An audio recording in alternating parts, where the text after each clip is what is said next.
Hey guys, welcome back to the channel. Welcome to another video. Today, the main headline coming out of the world of football that's buzzing around is that of Casemiro, who is seemingly on the verge of joining Manchester United. This is a story that has snowballed and gathered momentum extremely quickly these past few days, almost too quickly for this to be a genuine and actually be a legitimate Manchester United transfer, but yet here we are. It seems that it is very close to happening. Everything seems to be in line for this to actually be made official and be confirmed eventually, that a serial winner in Casemiro, the Real Madrid midfielder, is on the verge of joining Manchester United. Now, the reason I say all of that is simply for the reason that this has been a week in which Manchester United have pretty much been linked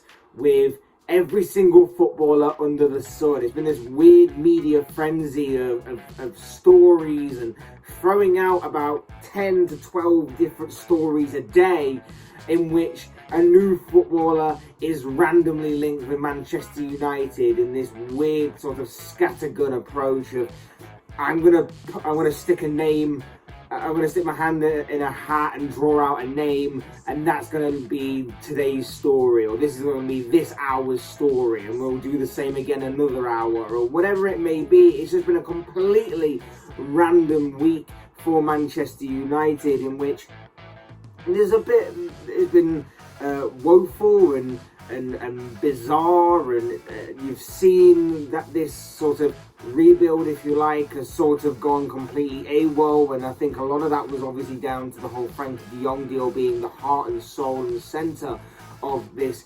transfer situation. But of course, seeing as that's completely gone out of their hands, so too has their transfer strategy, and now they've been left with this kind of approach in which they are going seemingly for anyone and anyone. So, you know, it's been a completely bizarre week, but this one seems to have stuck. This story seems to have stuck. Casemiro to Manchester United, by all accounts and purposes, is seemingly pretty much a done deal with what people are saying. It's moved very fast, and it's seemingly going to be done very swiftly. So swiftly, in fact, that maybe the Brazilian could even be in contention, if it obviously gets done and dusted by today, to make his Manchester United debut, should it get that far, against Liverpool on Monday night. And of course, there is probably no better place for a Manchester United player to make their debut in the Premier League than against arch and bitter rivals. We're going to be talking all about this story. We're going to be talking about it from Casemiro's point of view, from Manchester United's point of view, and why this situation is a little bit strange to me and everything, and why obviously United may have a bit of a light at the end of a dark tunnel in terms of their ownership and everything. But before we get into all of that, I would like to remind you to please like the video and also subscribe if you're new. Both things are always done for me, greatly appreciated. But for now, let's get into the story. Like I say, news kind of broke late last night that things were moving at a pace in this story, and then in I think it was like the very early hours of this morning, Fabrizio Romano broke the news of this. He said on Twitter, Manchester United will send official bid for Casemiro tonight in order to close deal on Friday. 60 million euros fee, 10 million euros in add-ons. So Real Madrid are expected to accept in the next hours. Man United offering contract valid until June 2026, plus option of a further season. The typical sort of Manchester United contract negotiation in terms of longevity and duration there, of course. Now look, to me it's a bit of a strange deal when you look at it on Casemiro's part, of course, but obviously it is an amazing deal that this team, in Manchester United's current state, current position, the kind of in-house kind of divide that is obviously there with fans and the club and the ownership and everything, and obviously not having Champions League football and everything, are still able to attract a player of this caliber and this ability. Now, I know that obviously Manchester United have history and obviously have a lot of money, and we'll talk about that a little later in regards to Casemiro's contract. So in that regard, I'm not too surprised, but I am a little bit surprised given Casemiro's current position as to the one that he could potentially be moving to going forward. Let's face it, Casemiro has been a part of the Real Madrid squad and set up for a number of years. He's been extremely successful with numerous La Liga and Champions League titles. He's a serial winner and individually, of course, became known as one of the best defensive midfielders, not just in Europe and not just in Spain, but also in the world as well. Being so consistent in that role year in, year out, season in, season out.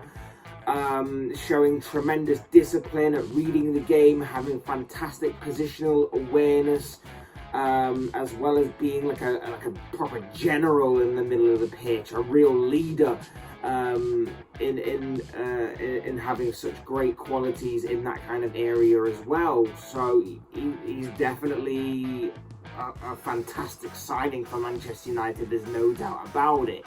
Instantly and clearly, he becomes United's best midfielder, and again, I'm stating the obvious there, but it has to be said that that is obviously going to be the case.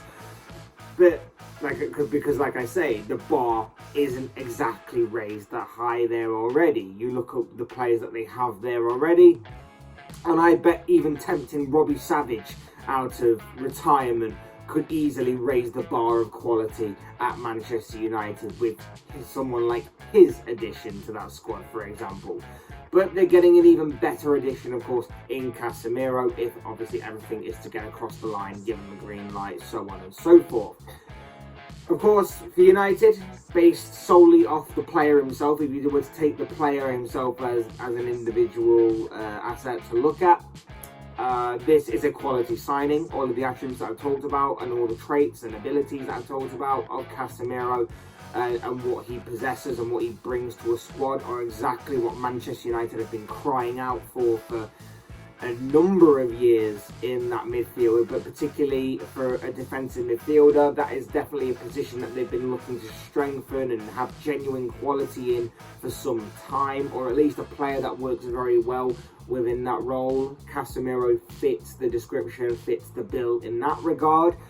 But of course, he's not going to come in instantly and solve all of United's problems. There's so many problems, there's too many problems, and it's problems that are deeply rooted into the core of Manchester United that, of course, are issues that are both on and off the pitch that Casemiro isn't going to be able to solve on his own and not going to be able to solve instantly. He improves the squad, there's no doubt about that, as I've previously mentioned. But that doesn't mean the team will automatically play better as a result just with his inclusion. He's got to obviously try and fit in with the squad, fit in with the style of play. And obviously, there are still plenty of problems around him. He's just a part of the puzzle, so to speak. He is a star signing, but that also doesn't mean that Manchester United fans will be back on board with Team Glazer, so to speak. And obviously, there's still a lot of issues there to be resolved and a lot of a divide and a bridge to be mended in terms of the club to the fans, so to speak. Let's face it, we know that United handed out a huge contract that Casemiro would only be too happy to have snapped their hand off at. You could say that maybe he's there for a brand new challenge after spending so many years at Madrid, and maybe with the young midfielders coming in at Madrid in Chouameni and Camavinga that Madrid have signed in recent years, that obviously maybe Casemiro's time at Madrid was slowly coming towards an end and that he'd be used in a more rotation kind of role. Sort of out with the old, in with the new kind of thing at Madrid. And maybe Manchester United represented his sort of last resort of big clubs that would be genuinely interested in signing him. But let's face it, you're trading beautiful sunny Spain and a comfy position in that Real Madrid squad and a career of constantly winning trophies for a club that is at the moment a toxic cesspool of negativity and anger and aggression and frustration. A club that is very much divided right the way through the middle of it. A club that has got so many in-house and on-the-pitch issues that together it is not looking good right now in terms of a season beginning to where obviously Manchester United want to be. It's got to solely be for the money right now. And look, there has been news obviously this week of a potential light at the end of the tunnel, a new hope on the horizon of obviously the Glazer family allegedly considering selling the club. Sir Jim Ratcliffe has obviously publicly declared his interest in buying Manchester United and is going to be trying to negotiate some sort of deal in which maybe that could be in the works there and maybe that could happen. But it's not, it hasn't happened yet. There is no there's no concrete bit, there's no evidence that this will be set in concrete and this will genuinely happen. So you've got to kind of watch this space on that one. But it will be interesting to see what the situation is in regards to the potential takeover, what the situation is in regards to Casemiro's arrival, if obviously that does happen. Because to me, Casemiro is another piece of the puzzle for Ten Hag. You know, maybe this was part of a plan, maybe this was a backup plan, whatever, because of obviously how Manchester United have seemingly conducted their business this transfer window. We'll never really get a legitimate answer. Obviously the club will say this was all part of the plan, but when you hear all the names that have been coming out this week alone and about all these players that United are linked with, it does genuinely seem like a swing until you hit something kind of thing, and this is obviously seemingly part of it. United will say it's another piece of the puzzle under Ten Hag. They'll say it's another piece of piecing together of a brand new rebuild, or a piece just to put out there of some sort of positivity. Like I say, Casemiro is a fantastic signing and a fantastic player.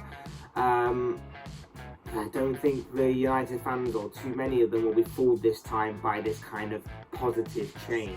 So watch this space on this one. The bottom line here is that Casemiro to Manchester United seems to be pretty much a done deal and will seemingly happen very swiftly if the United are to want to get him signed and registered, available ahead of the Liverpool game on Monday. I believe it's a fantastic signing in terms of the player himself, but of course, in the grand scheme of things and looking at the bigger picture, it's just another player. There are so many in-house issues and off-the-pitch issues and on-the-pitch issues and everything else in between that I just don't think that